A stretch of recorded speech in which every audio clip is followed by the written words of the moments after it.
cuando se sentó acá les hablé de ustedes quién es evangélico y quién es católico, ¿no? Básicamente, ya que salió ese tema, nosotros queremos decirle que somos luteranos. Y como luteranos, también católicos, apostólicos y evangélicos. ¿Por qué?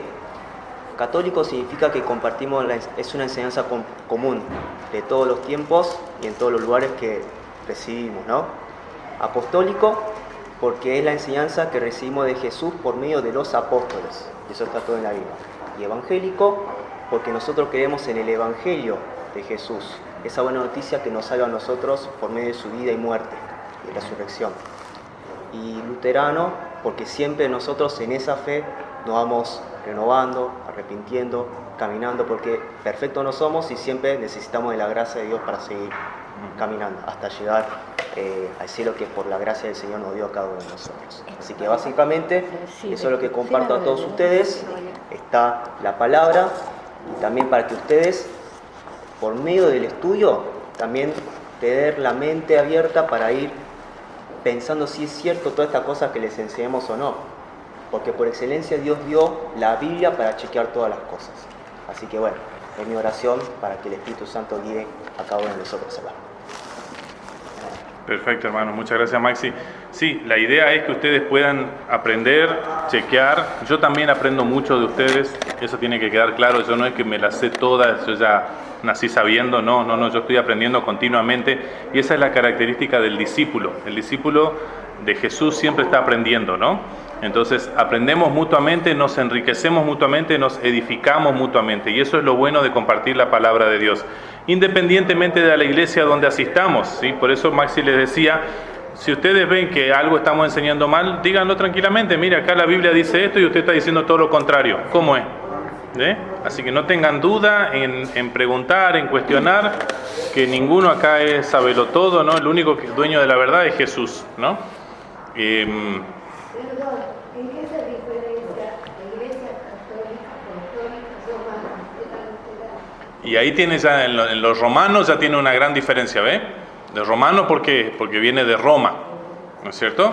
Entonces, arranca en Roma, básicamente esa iglesia. En el año 1054 se produce un gran cisma en el cristianismo. 1054, o sea, estamos hablando casi 1000 años atrás, ¿no es cierto? Se produce un gran cisma, una gran división en el cristianismo entre Oriente y Occidente, ¿no es cierto? Entonces usted tiene las iglesias que vienen de la línea latina, que son básicamente de Roma. En Roma se habla el latín, el italiano, ¿no es cierto? Que esos fueron las corrientes que llegaron acá a Latinoamérica también, por eso nosotros hablamos castellano, básicamente. Y tiene para el otro lado del mundo, Oriente, las iglesias de línea ortodoxa. Tiene la ortodoxa rusa, ortodoxa griega, sirio-libanesa, etcétera, ¿no es cierto? ¿No es cierto? Y luego en el área occidental se produce otro cisma importante en el año 1517 con el monje agustino Martín Lutero, ¿no es cierto? Que Martín Lutero planteaba algunas cuestiones que la iglesia tendría que corregir y en ese momento no se quisieron corregir, el Papa León X no quiso corregir esas cosas y tomó la medida de excomulgar a Lutero, o sea, echarlo de la iglesia, ¿no es cierto? No es que Lutero se fue, como dicen algunos, en su ignorancia, porque ignoran la información, ¿no es cierto? La información correcta es que él fue echado de la iglesia por hereje, porque había cosas que él planteaba muy importantes y no se las quiso atender, ¿no es cierto? Y ahí surge lo que se conoce hoy como la iglesia evangélica, ¿no es cierto? De ahí se empiezan a salir también en otros, sucedió en Alemania principalmente, pero después se fueron en distintos países otros curas, otros sacerdotes, ¿no es cierto? Lutero era un monje agustino. Otros curas, otros sacerdotes fueron también planteando cosas así y se fueron también abriendo otras iglesias como presbiterianos, metodistas, bautistas, y podemos seguir así la línea, ¿no? Nosotros en particular seguimos esa línea de Martín Lutero, que como les dijo Maxi, para nosotros es muy importante la catolicidad de la iglesia. Catolicidad tiene que ver con la enseñanza más antigua, la universal, la de todos los tiempos, ¿no es cierto? La que heredamos de los santos apóstoles, ¿no? Pero no de Roma, sino más bien del Evangelio, ¿no? Ni siquiera de Lutero seguimos la enseñanza, o de Alemania, nada, no. Nosotros tratamos de seguir lo que dice la Biblia, ¿no? sabiendo que somos seres imperfectos también, ¿no? Nos podemos equivocar, ¿no? Por eso lo bueno de estudiar en grupo es eso, que nos podemos ayudar a entender mejor entre todos, ¿no? Por ahí ustedes me dicen, ¿por qué dice esto, pastor, acá yo no entiendo? Y capaz que es un detalle que yo no me di cuenta y estoy aprendiendo yo algo nuevo también, ¿no? Porque la palabra de Dios, la Biblia, que la conocemos como la palabra de Dios, es el instrumento por el cual actúa el Espíritu Santo en nosotros. El Espíritu Santo no actúa sin la Sagrada Escritura, ¿sí? Eso es algo que tenemos que tener en claro, ¿no? Y tenemos que tener en claro que este libro es la palabra de Dios, ¿no es cierto? No es un libro escrito por, no sé, si ustedes se cruzaron por gente en la calle, pero hay gente que dice, no, la Biblia la escribieron los curas. Bueno, eso ya sabemos que no es verdad esas cosas, ¿no? La Biblia realmente es la palabra de Dios y fue escrita por seres humanos, por personas, pero que fueron inspirados por el Santo Espíritu de Dios. El Espíritu Santo inspiró, o sea, les dio la información que ellos tenían que escribir. Ahora, no los manejó como si fueran un robot, y le hacía hacer hasta la letra caligráfica y todo. No. Les dio la información y ellos la escribieron de acuerdo al conocimiento que ellos tenían. Entonces, por ejemplo, nosotros podemos encontrar el Evangelio según San Marcos y se nota muy bien los eruditos que estudian el idioma griego se pueden dar muy bien cuenta de que Marcos no era una persona instruida. Era una persona que apenas sabía leer y escribir y escribió lo que pudo. Él sabía la información, pero el tema era cómo escribirla para que quede ese testamento para nosotros, ¿no? Sin embargo, el evangelista Lucas, él era médico. Él sabía escribir muy bien, era una persona muy estudiada, entonces uno ve que él escribe con mucho firulete, mucho adorno, mucha información cargada. ¿Por qué? Porque sabe usar muy bien el idioma, ¿entiende? Porque tiene estudio académico, ¿no? Ahora, si usted compara la información en uno y la información en otro, es la misma, porque el Espíritu Santo le dio la misma información, más palabras, menos palabras, más detalle, menos detalle, pero es el mismo dato histórico, ¿no? Entonces ahí vemos la mano del Espíritu Santo detrás, ¿no? Y no por ninguna razón casual tenemos 4 evangelios, Mateo, Marcos, Lucas y Juan. Tenemos 4, ¿no? Como para que no quede información, no se pierda información en el camino. Dios, Espíritu Santo, se encargó de usar a 4 hombres para compartirnos a nosotros el evangelio de Jesucristo, ¿no? A fin de que a nosotros no nos falte conocimiento para llegar a la verdad, llegar al cielo, ¿no?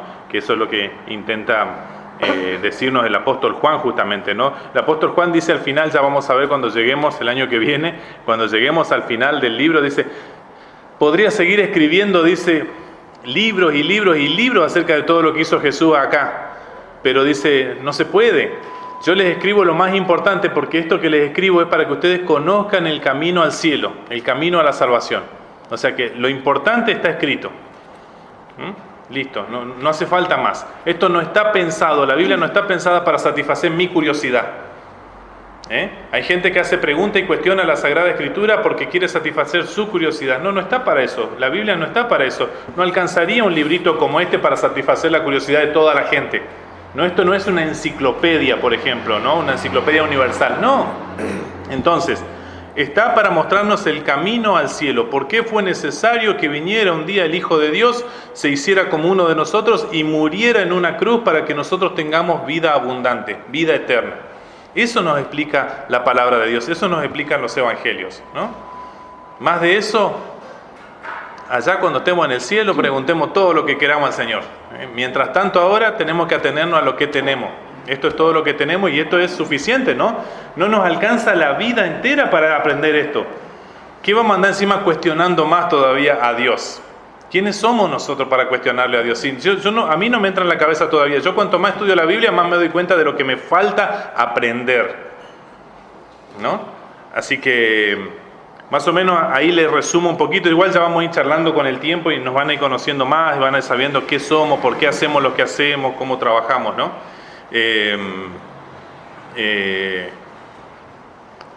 Esto le quería decir, ¿no? Para ir entrando en tema también. Ahora vamos a estudiar nosotros la segunda parte del capítulo 1 del Evangelio según San Juan, que va desde el capítulo 1, que va desde el versículo 19 hasta el 34, ¿sí? Y esa segunda parte la vamos a estudiar todavía en 2 partes, ¿no?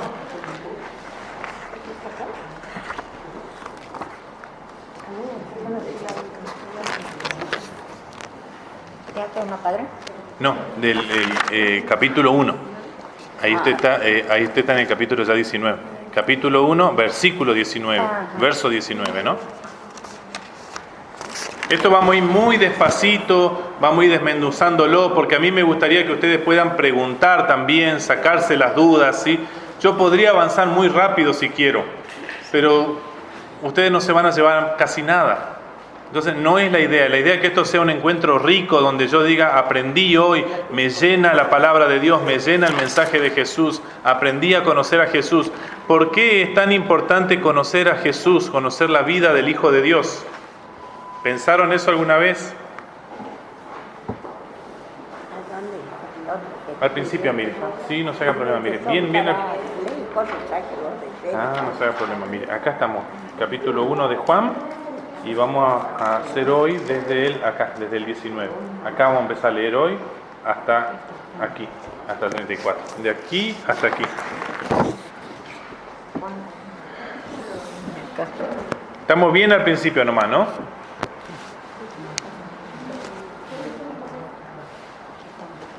¿De cuánto dijo? 18, ¿no? Del 19 hasta el 34.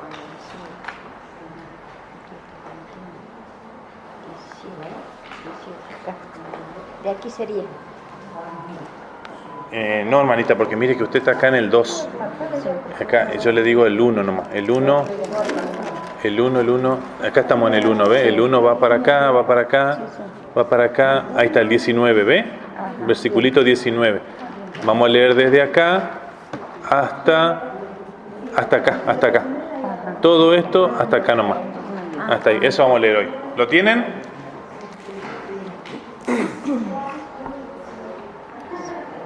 ¿Y de qué hablamos la otra vez? ¿Alguien se acuerda algo de los que estuvieron presentes? ¿Del amor de Dios? Sí.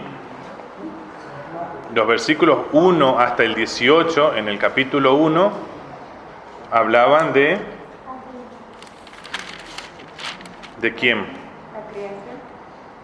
Sí, de quién estuvo en la creación, más que nada, de Jesucristo, el verbo, dice la palabra, ¿no? Y estuvimos leyendo todos esos textos bíblicos que nos hablan justamente de la divinidad, la deidad de Jesús. Jesús es Dios, es el Hijo unigénito, dice, ¿no? No dice primogénito como si fuera el primero de muchos, ¿no? Dice unigénito, el único Hijo de Dios, el coeterno con el Padre. Por eso nosotros creemos en la doctrina de la Santísima Trinidad. Nuestro Dios es Padre, Hijo y Espíritu Santo, ¿sí? Eso es una enseñanza cardinal, muy importante del cristianismo de todos los tiempos. Esa es una enseñanza católica, o sea, universal, de toda la tierra y de todos los tiempos. Todos los cristianos de hace 2000 años saben esto: Dios es Padre, Hijo y Espíritu Santo. Una sola esencia divina, ¿no? Tres personas, como diciendo tres funciones distintas, pero del mismo Dios, ¿sí? ¿Y por qué decimos persona? Porque se comunican personalmente con nosotros. Eso hace una gran diferencia con los dioses de otras religiones. Los dioses de otras religiones son dioses impersonales. No hay comunicación. Nuestro Dios se preocupa por nosotros. ¿Qué son los dioses impersonales? Los que no se pueden comunicar, por ejemplo, qué sé yo, el hinduismo, que cree que hay más de 270 dioses y están ahí arriba en algún lugar, pero ¿hay contacto entre ellos? ¿Hay comunicación? No. Nuestro Dios sí, nos habla a nosotros directamente, personalmente, se preocupa y se ocupa de nosotros. Es un trato personal, así como yo estoy teniendo ahora con ustedes un trato personal, ¿no es cierto? Entonces, por eso decimos las personas de la Santísima Trinidad: Dios Padre, Dios Hijo y Dios Espíritu Santo. Y el Espíritu Santo también es una persona de la Trinidad, porque eso cuestionan también algunos grupos religiosos, ¿no? El Espíritu Santo también. Acuérdense la situación cuando Priscila y Aquila mintieron a la iglesia, vendieron un terrenito y dijeron: no vamos a poner toda la plata en la ofrenda, vamos a guardarnos algo por las dudas. Y fueron y llevaron el resto de platita y dijeron: vendimos el terreno y acá está la ofrenda. Y era mentira. Y Pedro les dice: ¿por qué mintieron al Espíritu Santo de Dios? Y ahí en el momento cayeron fulminados, muertos. Porque con Dios no se juega. ¿Entienden? El Espíritu Santo es Dios. Y que con Dios no se juega. Dios no puede ser burlado. Eso lo dice la Biblia. No es invento mío, hermanos, ¿no? Yo trato de transmitirles, de contagiarles conocimiento bíblico, ¿no? Aún a riesgo de que en mi imperfección me pueda equivocar, y ustedes tienen toda la libertad, todo el derecho, y yo se los pido, por favor, díganme dónde estoy equivocado, ¿sí? Pero vamos a tratar de ver la enseñanza bíblica histórica de la iglesia, ¿no? A ver si podemos leer un poquito. A mí me gustaría que en esta primera parte leamos los versículos que van del 19, estamos en el capítulo 1, en el primer capítulo recién del Evangelio según San Juan, ¿sí?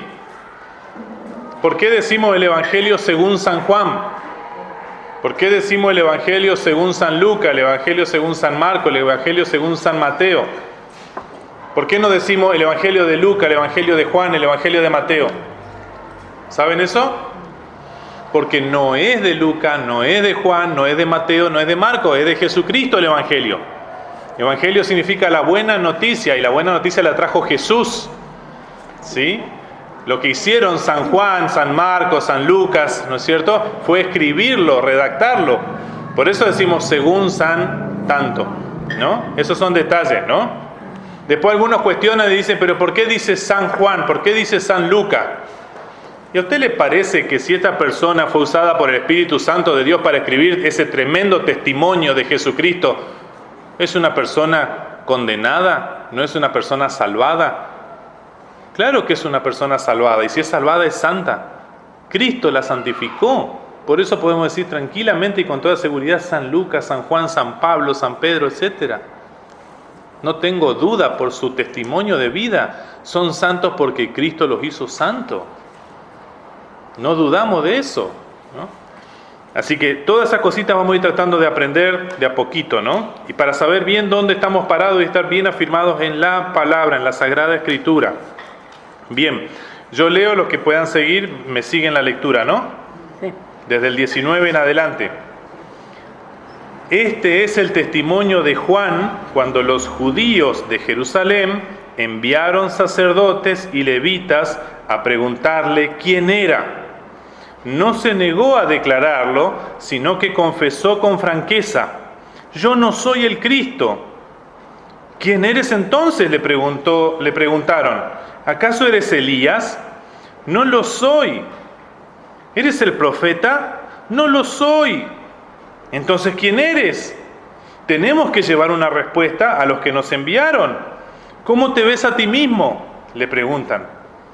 Yo soy la voz del que grita en el desierto: enderecen el camino del Señor, respondió Juan, con las palabras del profeta Isaías.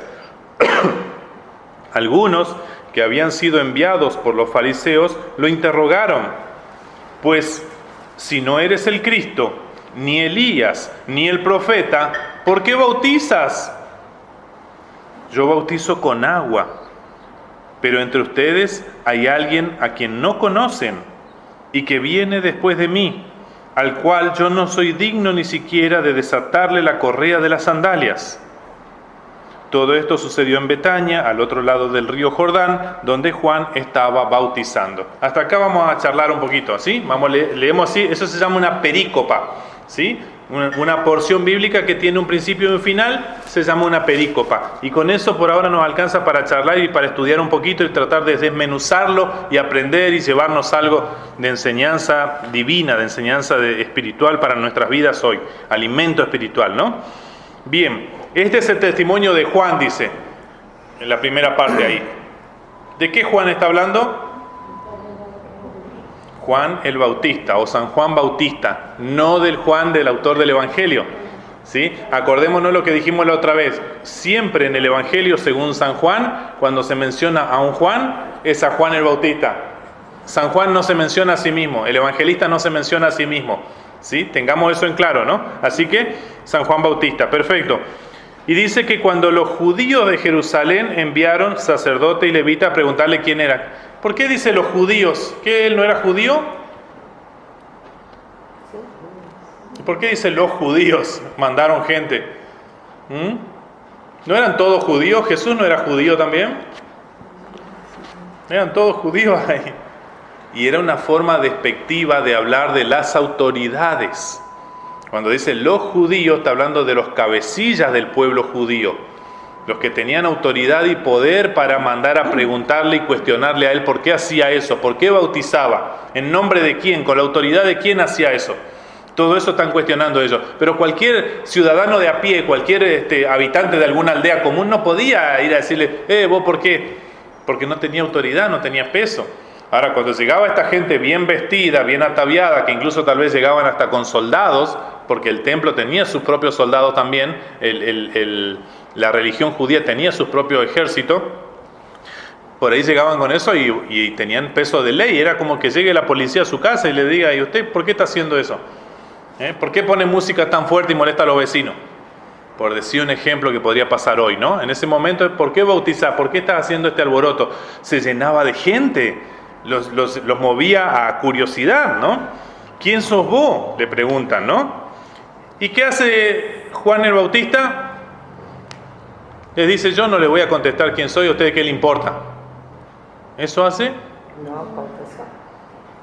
Declara. Dice, no tiene problema. ¿Me quieren llevar preso? No hay problema. ¿Me quieren cortar la cabeza? No hay problema. Yo sé a quién sirvo, yo sé en dónde está escondida mi vida, quién tiene mi vida resguardada por la eternidad, no para esta vida solamente, ¿no? Así que no se negó a declararlo, sino que confesó con franqueza, declaró. Cuando dice confesó, tenemos que interpretar nosotros que es a voz en cuello para que todos escuchen. No es una confesión de un pecado, no es una confesión de un delito en un tribunal. No. Es una confesión abierta y pública para que todos los presentes escuchen, ¿no? Yo no soy el Cristo. No se confundan. Yo no soy el Cristo, les dice él. Yo no tengo esa autoridad. Yo no fui enviado para eso. Pregunta entonces, ¿quién eres? ¿Acaso eres Elías? ¿Quién fue Elías? Uno de los más grandes profetas del Antiguo Testamento. Uno de los profetas que no murió. ¿Sabían eso? Elías no murió, fue llevado en un carro de fuego al cielo directamente. No pasó por la muerte como pasaríamos muchos de nosotros. Entonces ellos interpretaban como no murió, en cualquier momento puede volver a aparecer. ¿Será este? Y casi una idea extraviada ahí, como que roza la reencarnación, ¿no? Ojo, ¿no? El ser humano siempre se le meten ideas extraviadas ahí, ideas que van en contra de la enseñanza bíblica, y nosotros tenemos que cuidarnos mucho de eso. Nosotros podríamos tener tranquilamente hoy ideas que están en abierta contradicción con la Escritura. Por eso es importante estudiar la Sagrada Escritura, estar continuamente estudiando, porque es la única garantía de que se vayan limpiando esos preconceptos, esas ideas o incluso prejuicios que podemos traer. Así que, no soy tampoco Elías, le dice. Sos el profeta, aquel profeta anunciado que iba a venir a hacer grandes señales y milagros. Tampoco. Pero si Juan era profeta, Jesús lo elogia por ser uno de los más grandes profetas de la historia de Israel. ¿Por qué dice que no es el profeta?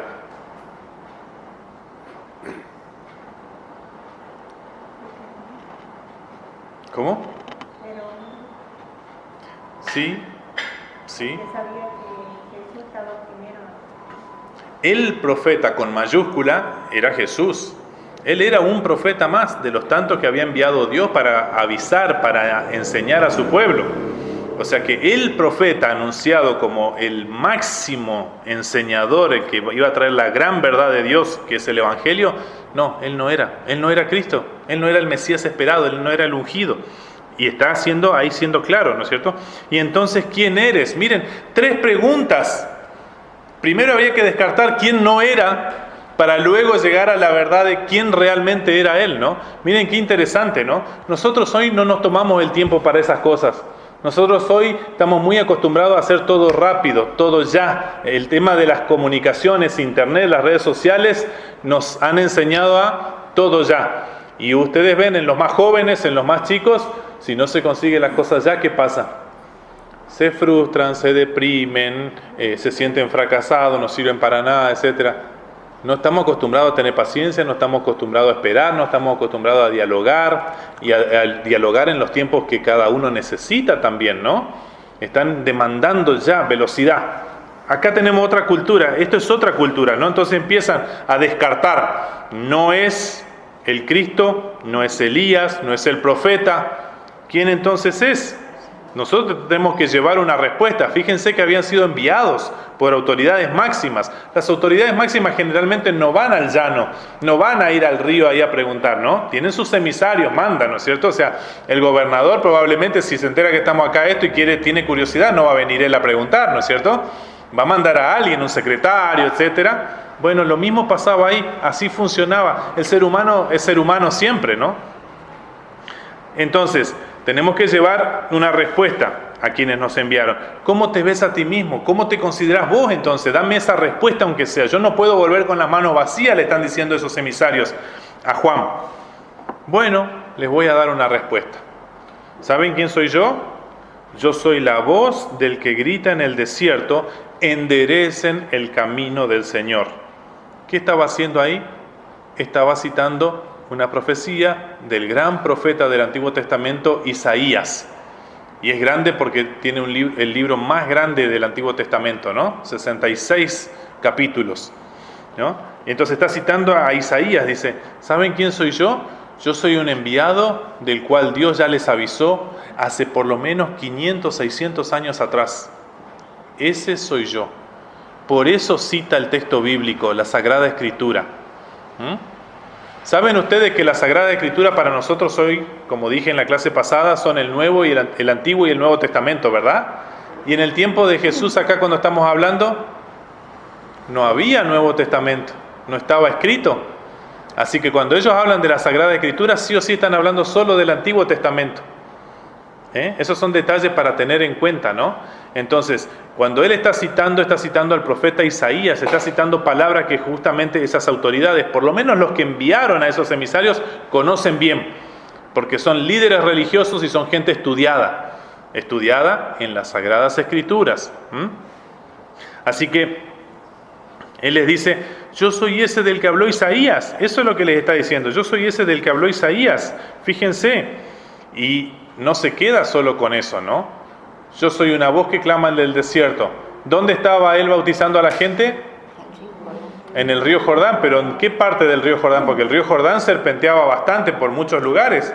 En un lugar desértico, ¿sí? Y nosotros cuando decimos desierto, ¿qué nos imaginamos?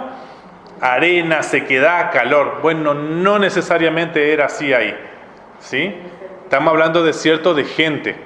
No había habitantes ahí, pero muy probablemente había bastante vegetación, ¿sí? ¿Por qué sabemos esto? Porque nos dice otro relato bíblico que Juan comía de las frutas que había por ahí. Él vivía de eso, él llevaba una vida muy austera.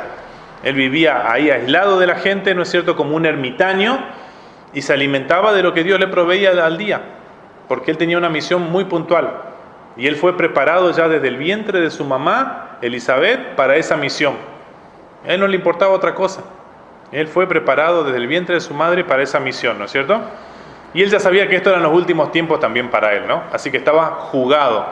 No importaba nada. Iba a cumplir su propósito en la vida. Punto. Así que responde eso, pero no se quedan satisfechos. No se quedan contentos, no se quedan conformes. Así que hay otro grupito un poquito más agresivo, un poquito más inquisidor, uno que quiere saber más, que escarba un poquito más, ¿no es cierto? Y le dice, pero si no sos Cristo, no sos Elías, no sos profeta, ¿y por qué está haciendo esto? ¿Por qué está bautizando? Si no sos nadie al fin y al cabo. ¿Ustedes qué hubieran contestado? En lugar de Juan. Están esperando a Dios, porque él estaba... Sí, pero ¿por qué hace eso si él no es ningún enviado autorizado supuestamente? Ya estaba preparado para Ya que estaba gente... preparado para eso. Porque él vino ya con un don, una misión. Ya tenía su misión para hacer. Uh-huh. Él era como que allanaba el camino de Cristo. Uh-huh. Bueno, pero eso a las autoridades uno no le puede decir, porque a ellos eso no le importa. O sea, yo puedo sentir muchas cosas. Yo me siento el rey Salomón hoy y ordeno que ustedes se arrodillen ahora y me besen los pies. Nada, pues me van a decir, ¿quién sos? ¿Quién te cree que sos? ¿No es cierto? ¿Entienden? O sea, No es un argumento que sirva, que funcione. El argumento que sirve, que funciona, es el mismo texto bíblico del profeta Isaías que él acababa de citar. Yo soy ese del que Dios ya habló a través de la boca de Isaías. ¿Con qué autoridad hago esto? ¿Por qué bautizo? Y porque me mandó ese mismo Dios a hacer esto. Punto. Ustedes, al cuestionarme a mí, están cuestionando la autoridad de Dios. Están yendo en contra de la voluntad de Dios. ¡Ojo! ¿Qué están haciendo? ¿Quiénes se creen ustedes para cuestionar a Dios? Faltaría que Juan les pregunte a los fariseos. Eso faltaría.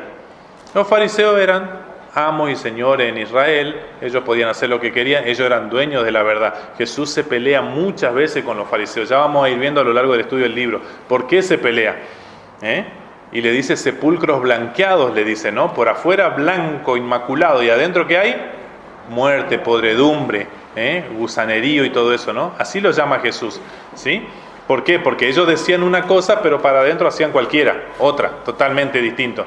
Ellos a la gente le decían, no, vos no podés hacer esto, el otro. Esta es la ley. Y ellos se daban todos los permisos que querían. ¿Ah? Así funcionaba la cosa, ¿no es cierto? Hoy no pasa eso, ¿no? Eso no se tiene que preguntar uno. Exactamente, ¿no? Así que bueno, sigamos, avancemos, ¿no? Entonces, ¿por qué bautizas?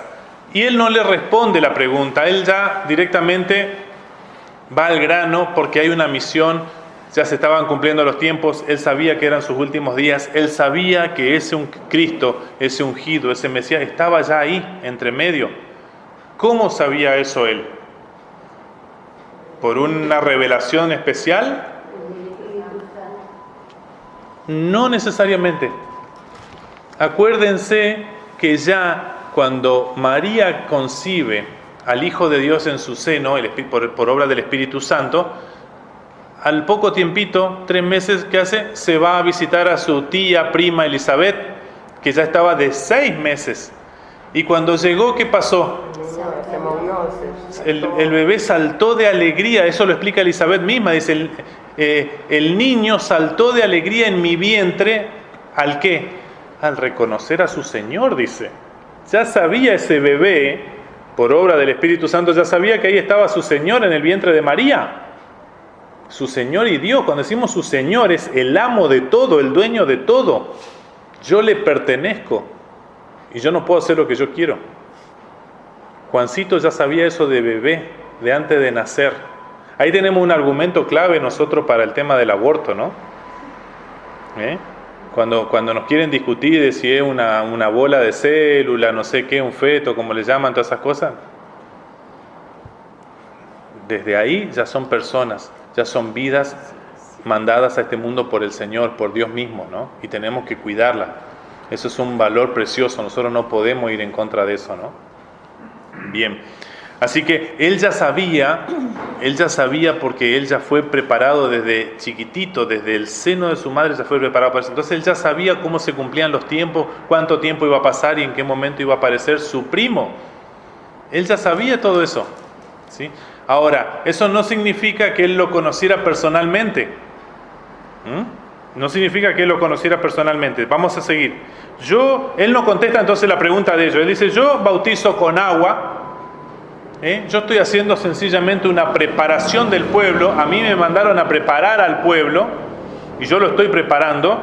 Bautizo con agua, pero entre ustedes hay alguien que no conocen y que viene después de mí. Y a ese yo ni siquiera soy digno de desatarle la correa de las sandalias. Ese es grande. Léase entre líneas, él está diciendo, yo a cualquiera de ustedes y a su jefe, yo no tengo problema en atarle la correa de las sandalias. No tengo ningún problema. Pero a ese es tan grande que yo ni siquiera le puedo atar las correas de las sandalias. Si me pide que les bese los pies, se los beso, pero ni siquiera me siento digno de eso siquiera. Porque Él es muy grande. Es Dios entre nosotros. Es el Dios encarnado. Miren la conciencia que tiene este hombre de Dios de quién está enfrente de Él, quién está ya entre los seres humanos habitando. Conciencia que a nosotros nos cuesta mucho hoy tener. Por eso necesitamos ir a las Escrituras una y otra vez cada día. porque nos cuesta mucho y el entorno del mundo se encarga de mantenernos atontados, entretenidos, así como somnoliento, como si cuando salimos de una cirugía o del dentista, ¿no es cierto?, y tenemos la anestesia todavía así. Bueno, así se encarga el sistema del mundo de mantenernos. Y nosotros tenemos que ser lo suficientemente inteligentes para volver a las Escrituras a diario, porque ellas son las que nos van a despertar a la verdadera vida espiritual, que está sucediendo ante nuestros ojos hoy, solo que no lo vemos, pero está sucediendo, es una realidad, que la dice Dios, la presenta Dios. Bien, yo bautizo con agua, pero hay entre ustedes alguien a quien no conocen, el cual viene después de mí. Cuando dice viene después de mí, ¿qué quiere decir? Si ya estaba entre ellos, él ya sabe, le dice, ahora está entre nosotros. ¿Cómo que viene después de mí? ¿De qué está hablando Juan? De Jesús. Sí, pero ¿de qué? ¿De cuándo después de mí? ¿Qué quiere decir cuándo después de mí?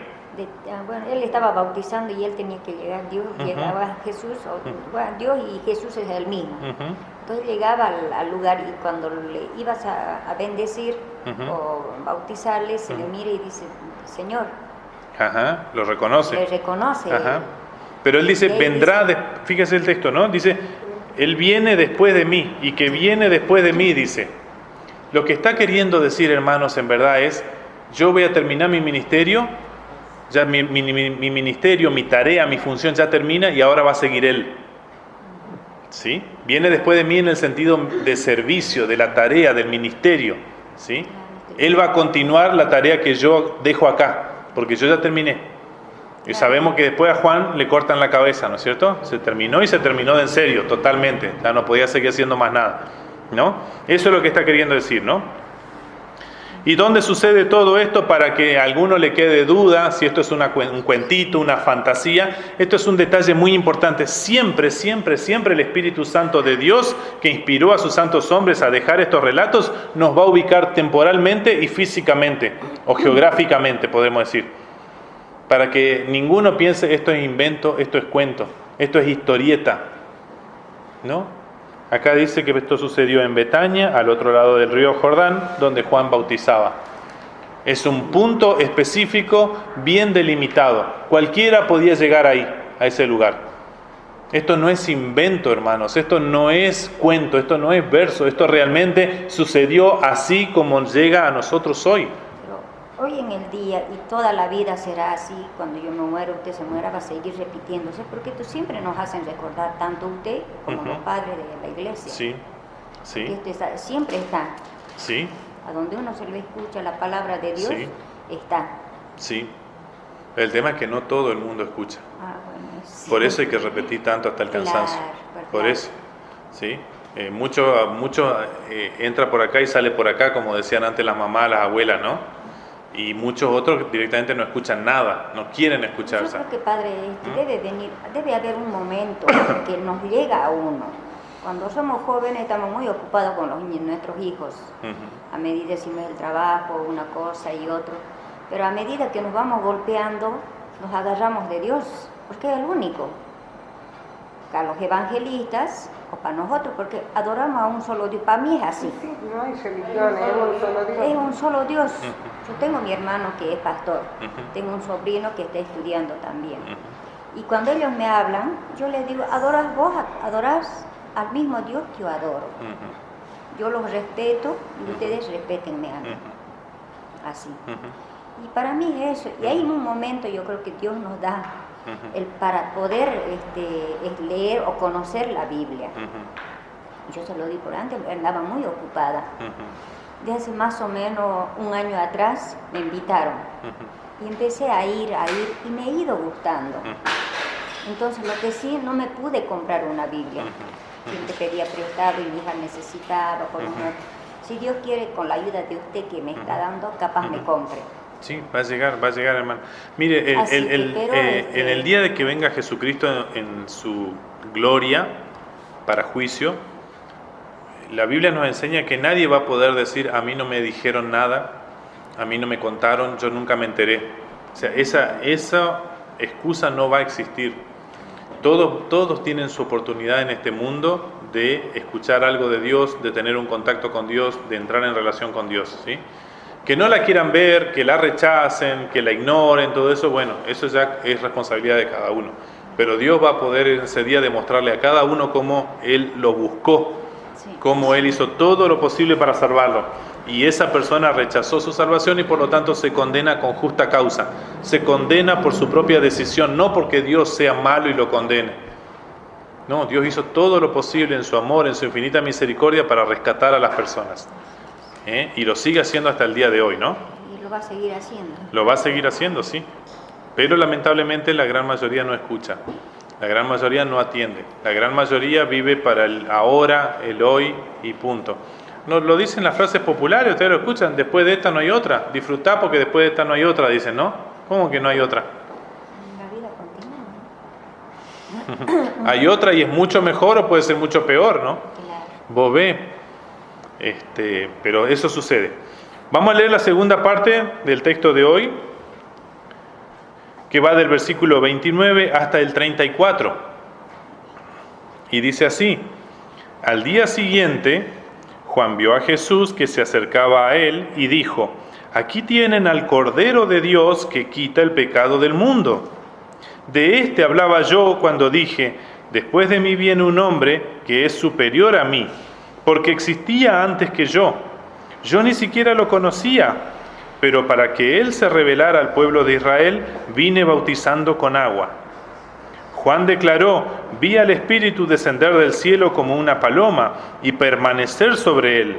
Yo mismo no lo conocía, pero el que me envió a bautizar con agua me dijo: aquel sobre quien veas que el Espíritu desciende y permanece, es el que bautiza con el Espíritu Santo. Yo lo he visto y por eso testifico que este es el Hijo de Dios. Testifico, dice, miren, nos está dejando Juan su testimonio. Y por gracia del Espíritu Santo también, de Dios, quedó escrito para nosotros hoy. Tantos siglos, tantos años pasaron y nosotros hoy tenemos, gracias a Dios, un papel donde podemos leer esta información trascendental, importantísima. Quedó registrada para nosotros, ¿no? Ahora, ¿cuándo sucede esto? Este encuentro con Jesús que nos cuenta Juan. En el río Jordán. Sí, pero ¿cuándo?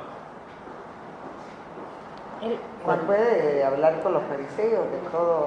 Ahí está el texto, dice, al día siguiente. Al otro día nomás. Miren cómo él estaba siendo cuestionado, siendo indagado. Hay un interrogatorio, le hicieron ahí a Juan delante de todo. Y él se defendió con todo lo que él tenía. Dijo la verdad que tenía, ni más ni menos. O sea, más de esto no sé, menos de esto no sé. Yo sé que soy esto, uno enviado a proclamar que viene el Mesías y a preparar el terreno. ¿Cómo se prepara el terreno? Bautizando a las personas. ¿Por qué se bautizaba a las personas? Para que se arrepientan de sus pecados. El bautismo era la señal del lavamiento de pecados, de limpieza espiritual. Ese era el acto que él estaba haciendo, ¿no? Yo fui mandado para esto, pero yo bautizo con agua nomás, dice. Pero ahí viene otro que va a bautizar también, además de agua, con el Espíritu Santo. No solamente va a derramar agua, sino que luego va a poner su Espíritu Santo en ustedes para que los guíe en la vida. ¿Sí? Ahora dice, 2 veces dice en esta porción que estamos leyendo que él no lo conocía. Yo no lo conocía, dice Juan, 2 veces. ¿Cómo que no lo conocía?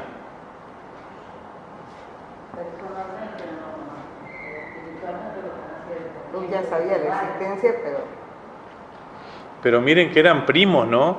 Y que ahí se vieron las mamás de chiquito y parece que de ahí no se volvieron a ver, no se pudieron volver a ver. María lo ve nacer y después se va y Sí, así. Los padres de Juan eran muy grandes. Claro. Entonces él se abocó a mirarse por otro lado y nunca lo vio. Cuando dice yo no lo conocía, ¿qué está diciendo? Yo no sé cómo es su cara, pues. Si yo me lo cruzo, no sé. Por eso el Señor se encargó, Dios se encargó de decirle, fíjate bien, aquel donde pose el Espíritu Santo y permanezca. Ese es. Él tenía una clave, él tenía una contraseña, para saber identificarlo. Porque la cara no le conocía, pues. Si nunca lo había visto. Miren qué maravilloso. Miren si eso no es moverse por fe, creerle a Dios, aun cuando yo no veo nada, pero me prometió y yo tengo que cumplir la tarea. Yo bautizo y preparo el camino. En algún momento va a llegar. No sé ni cuándo exactamente, no sé cómo va a ser su cara, si va a ser alto, petizo, si va a ser gordo, flaco, no tengo idea. Pero tengo el dato preciso para poder identificarlo, ¿no? Es muy rico esta enseñanza, muy rico ver el obrar de Dios entre los seres humanos, entre las personas, con las personas, incluso dentro de las mismas personas, ¿no? Sus siervos. Así que un día se apareció, un día lo vio, y ahora tenemos algo muy interesante. Juan, el bautizador, lo presenta a Jesús al mundo. No solo que él lo bautizó, sino que lo presenta al mundo. Y es muy interesante ver, destacar cómo lo presenta, de qué manera. No dice, este es el Mesías esperado, que ustedes estaban esperando por años, el libertador, esto, Él los va a sacar de todos los problemas, quédense tranquilo que ya se terminó su agonía, su angustia. No, ¿cómo lo presenta? ¿Qué dice Juan de Jesús? Pero ¿cómo lo presenta? ¿Qué frase utiliza? ¿Y qué ejemplo? ¿Qué modelito? El donde dice, yo no puedo bautizarte, tú eres el que me vas a bautizar. No, acá mismo, siempre vayamos al texto, ¿no? Siempre vayamos al texto que estamos estudiando, ¿no? Cordero de Dios. Cordero de Dios que viene para quitar el pecado del mundo. Miren la imagen que utiliza. ¿A ustedes no les parece una imagen extraña? ¿Ustedes presentarían a Dios así?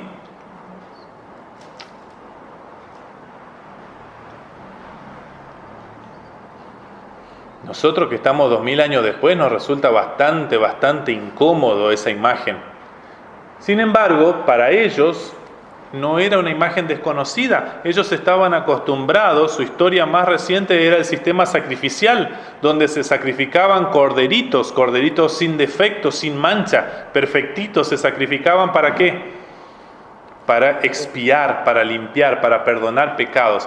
Entonces él toma esa imagen que la gente del pueblo hebreo sabe muy bien, conoce muy bien, y les dice, acá está el cordero que mandó Dios. Este es un buen cordero, este es el verdadero cordero que ustedes necesitan. Porque esos otros corderitos que se sacrificaban, te quita el pecadito por ese momento nomás. No son para siempre, no son por la eternidad. Este es el verdadero cordero para siempre. Su muerte es sacrificio definitivo, de ahí para siempre. No tienen que seguir sacrificando, no tienen que seguir matando.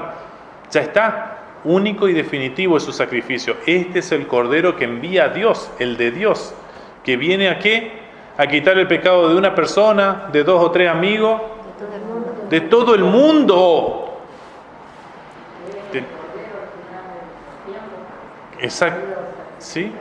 Tenía que ser ese cordero especial, tenía que ser Dios el que lo enviaba, tenía que ser Dios encarnado en un ser humano, tenía que ser de esa manera, porque de otra manera no teníamos salida, no teníamos escapatoria, no teníamos salvación.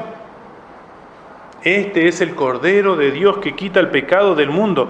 Lo presenta de acuerdo a la misión específica que tuvo Jesús en la tierra. Él vino para morir por nosotros. Él vino para eso. Y fue obediente hasta la muerte, y muerte de cruz, dice la palabra de Dios. O sea, Él cumplió obedientemente hasta el último. ¿Sí? Pero Él vino para eso. No por nada, hermanos, Satanás se encargó muchas veces de intentar evitar que llegara a la cruz. Y no pudo. Pero Satanás sabía muy bien para qué vino. E intentó por todos los medios tentarlo para que deje, para que no siga, para que no avance. Sin embargo, se cumplió la voluntad del Padre, hasta el sumo detalle, hasta el más mínimo detalle. Y todos aquellos cuantos quisieron participar y hacer en contra de Dios y todo eso, lo único que estaban haciendo es actuar en favor de la voluntad de Dios. Caifás, los saduceos, los fariseos, los romanos, etcétera, todos sin darse cuenta sirvieron al Dios vivo, porque se cumplió indefectiblemente su santa y perfecta voluntad. Su Hijo pagó por toda la humanidad, fue el sacrificio perfecto, último y definitivo, de acá para siempre. ¿Ven que cuando muere Jesús, tipo 3 de la tarde, está todo oscuro, qué pasa en el templo? Se rasga el velo, es como si Dios hiciera así. Se terminó la división ya. Ahora hay acceso directo al trono del Padre para todo aquel que cree en el crucificado. Aquel que se apropia de esa bendición del crucificado, ¿no? Seguimos. De este hablaba yo, le dice a la gente. Este era aquel que yo le estaba hablando todo ese tiempo. Ahora llegó, ya está entre nosotros, ¿no? Cuando les dije que después de mí viene un hombre que es superior a mí. ¿Cómo puede haber un hombre que sea superior a otro hombre?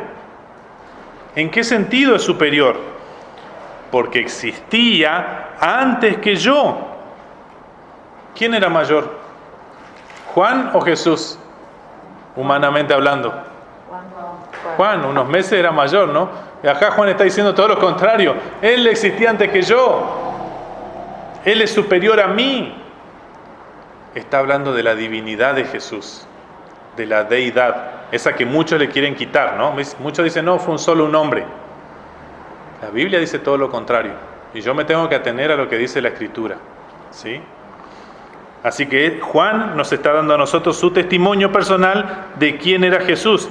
Y convengamos que el testimonio de Juan es un testimonio realmente aprobado, realmente válido. Porque Dios lo usó a Juan y le marcó todo, hasta el más mínimo detalle, cómo proceder, qué hacer, cómo actuar, ¿no? Yo ni siquiera lo conocía, pero para que él se revelara al pueblo, vine bautizando en agua. ¿Para qué bautizaba Juan? Para poder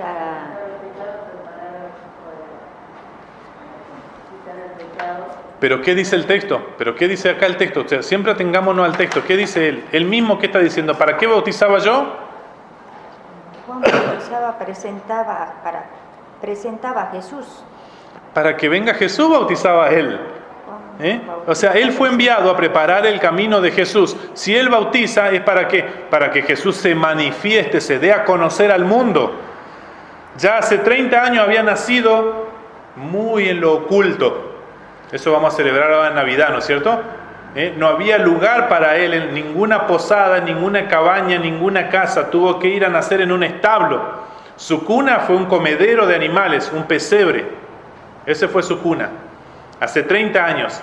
Se enteraron algunos pastorcitos nada más y fueron a acompañar los reyes de Oriente, los reyes magos, como les llamamos comúnmente, vinieron a acompañarlo, pero casi pasó desapercibido. ¿Sí? Ahora se tenía que dar a conocer a todos. Por eso dice que se manifieste. Entonces yo venía bautizando, yo venía preparando a la gente, venía anunciándole, venía avisándole, preparando a todos para que estén atentos cuando Él se muestre, cuando Él aparezca en escena. El verdadero protagonista de toda esta obra que estamos participando, asistiendo, ¿no? Así que para eso también bautizaba, los preparaba para Cristo, para que puedan recibir a Cristo dignamente. Si no, no lo iban a recibir a Cristo, lo iban a rechazar, y de hecho la gran mayoría del pueblo de Dios lo rechazó. Porque no crean que todo el mundo aceptó el mensaje de Juan, no crean que todo el mundo aceptó el mensaje de Jesús, no, como pasa hoy acá, la gran mayoría lo ignora, lo evita o incluso lo combate, ¿sí? Y ahora declara Juan ya testimonio más firme todavía, eso que estábamos esperando que suceda, ¿no es cierto? Vi al Espíritu descender del cielo como una paloma, es decir, en forma de una paloma, y permanecer sobre él. O sea, se posó sobre su hombro y ahí estuvo. ¿Sí? Yo mismo no lo conocía, segunda vez dice, pero el que me envió a bautizar en agua me dijo, aquel sobre quien veas que el Espíritu desciende y permanece, es el que bautiza con el Espíritu Santo. Miren, termina el ministerio de Juan y sigue el ministerio de Jesús. Ambos bautizan. Uno bautizaba con agua, preparándola a la gente para que sepa que necesita de un bautismo, y el otro continúa ya el bautismo, pero un bautismo más completo, más entero, más purificador, renovador de las personas, con el Espíritu Santo mismo, ¿no es cierto? Yo lo he visto y por eso testifico que este es el Hijo de Dios. A mí esta no me la contaron. Yo acá no estoy verseando, yo lo he visto. Y sabemos que Juan no estaba solo en ese momento. Juan tenía mucha gente que lo escuchaba, que lo seguía, y además tenía sus propios discípulos, Juan.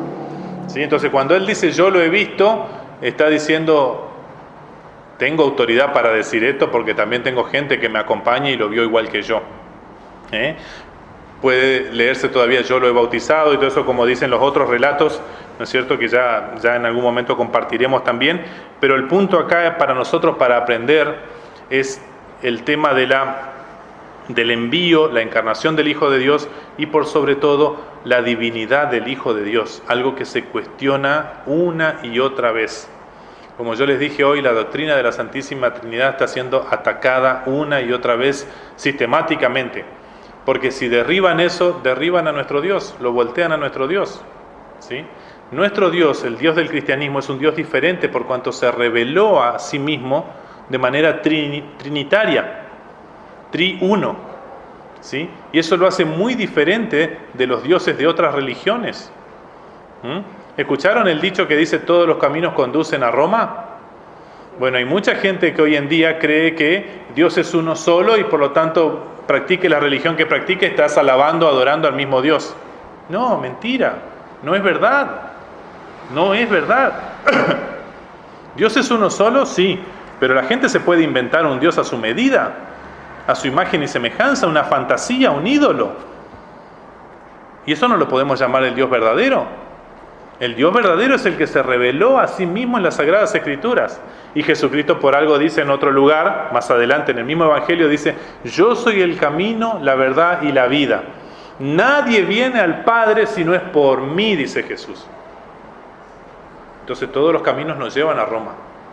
Todos los caminos nos conducen al verdadero Dios. Hay uno solo. Jesús lo está diciendo, no lo inventé yo, ¿no? Esto es otra verdad cardinal del cristianismo que la sostenemos hace más de 2000 años. Jesús dice: yo soy el camino. Nadie viene al Padre si no es por mí. Así que el que quiere tomar otro camino, un atajo, lo que sea, no va a llegar al lugar indicado. No va a llegar al lugar esperado. Y eso es verdad y eso tenemos que enseñarlo. No tenemos que dejar que la gente se confunda. El Dios verdadero es uno solo, pero está lleno de dioses falsos en el mundo. Está lleno. Casi podríamos pensar que cada persona se podría inventar un Dios a sí mismo, para sí mismo, como a él le parece. ¿Sí?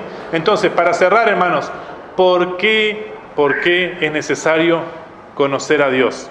¿Por qué es necesario estudiar las Sagradas Escrituras? ¿Por qué es necesario aprender de la vida de Jesús como lo estamos aprendiendo acá en el Evangelio según San Juan? Porque no podemos amar aquello que no conocemos. No se puede amar a quien no se conoce. Yo estoy casado hace más de 20 años con mi esposa. Y cada año que pasa la conozco mejor y puedo decir que más la amo.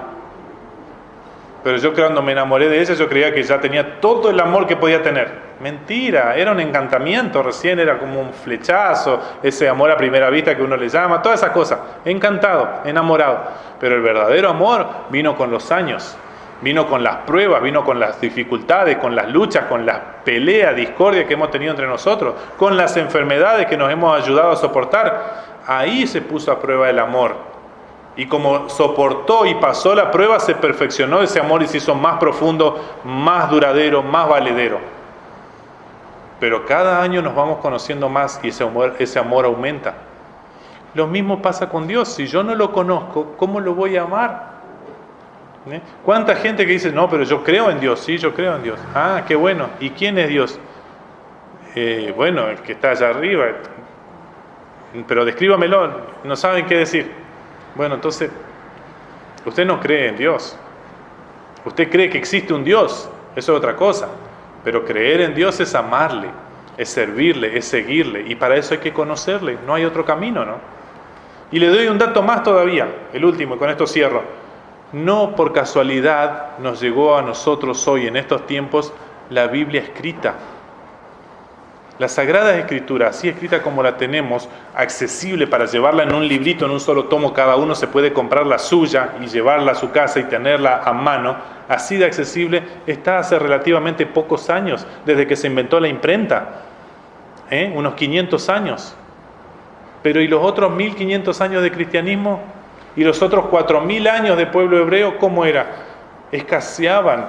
Las escrituras las tenían solamente los sacerdotes del servicio religioso y ellos la compartían al pueblo, pero al pueblo que iba a la sinagoga no era masivo. Dios se encargó de que su escritura quedara registrada y llegara hasta nosotros hoy. Esto es un regalo, esto es un don precioso que tenemos que cuidar, que tenemos que disfrutar. Va a llegar el momento, Dios no lo permita, pero ya sabemos que va a llegar en que nos van a prohibir tener esto. Y va a ser bueno que hayamos estudiado bien algunos versículos para grabarlos acá y acá en el corazón, ¿no? Hay países donde ya sucede eso, ¿no? Hay países donde ya sucede eso, ¿no? Y eso se va a ir haciendo masivo, ¿no? En China, y hay otros regímenes también, los del Islam, los musulmanes también pasan, ¿no? No esperemos que nos pase a nosotros, disfrutemos, aprovechemos ahora que tenemos la oportunidad de entrar en contacto con Dios, de conocerle, de amarle, ¿no? Y sentir su amor, porque en realidad somos más amados por Él que lo que nosotros podemos devolverle o agradecerle, ¿no? ¿Preguntas, comentarios que quieran hacer? ¿Alguna acotación?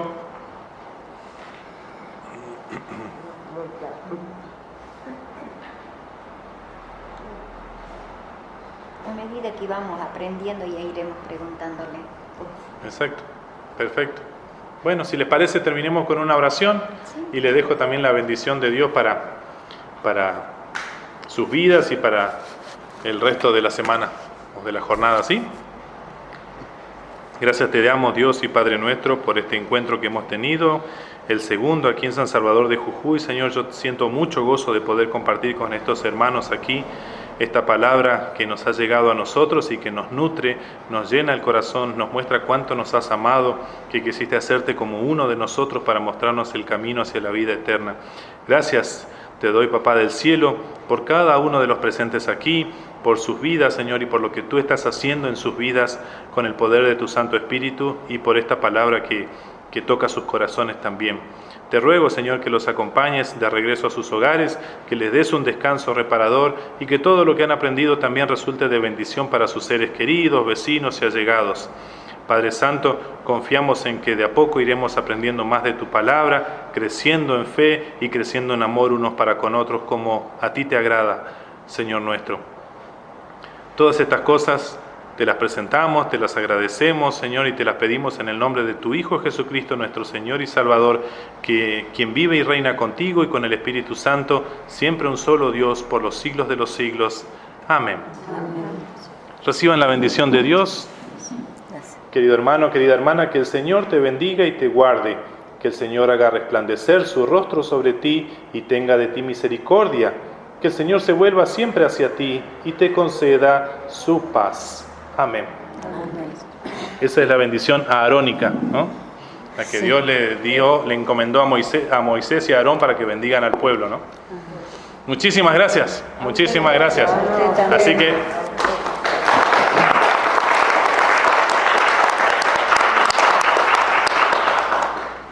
en 2 semanas nos veríamos, sería, si no me equivoco, 17, ¿no?